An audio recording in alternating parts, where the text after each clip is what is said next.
Hard work always works, always always. পৃথিবীর যত সফল মানুষের কথা শুনবা, যদি কেউ বলে সে হার্ড ওয়ার্ক করে না, সে একটা চরম মিথ্যাবাদী।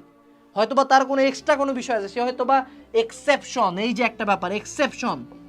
যখন তুমি ইলন মাস্কের কথা শুনতেছো, ইলন মাস্কের বাপ ছিল সাউথ আফ্রিকার একটা ডায়মন্ড মাইনের ওনার, হীরার খনির মালিক। ওর মা ছিল সুপার মডেল, বুঝ।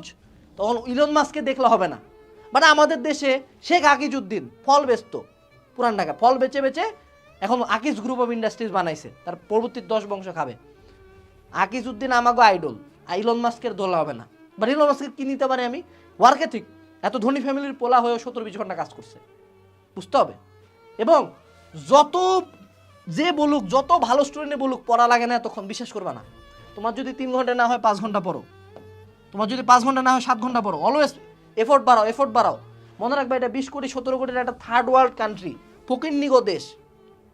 ওয়েস্টার্ন কান্ট্রিতে গেলে এই দেশের নামও কেউ জানে না, কেউ শোধেও না এই দেশকে। এই দেশের মানুষজনের কথা ধরবা না, তুমি পরিশ্রম করবা, পরিশ্রম করবা। অনেকে আছে স্মার্ট ওয়ার্ক, হ্যাঁ, অনেক শালা ইনফ্লুয়েন্সার হারামজাদা বেচে কোর্স, আবার মারায় স্মার্ট ওয়ার্ক, শুয়ার। তো smart work is also a work. একটা কথা বুঝতে হবে, তুই তো কোনো কামই করিস না, তুই বয়া বয়া শর্টস দেখিস। শর্টস দেখা কোন সা ওয়ার্ক? মোটিভেশনাল গান শুনিস রুমের মধ্যে বয়া, হোয়াট দ্য ফাক। রুমের মধ্যে তো বয়া গান শুনে কোনো লাভ হলো না, কাজ করতে হবে তো।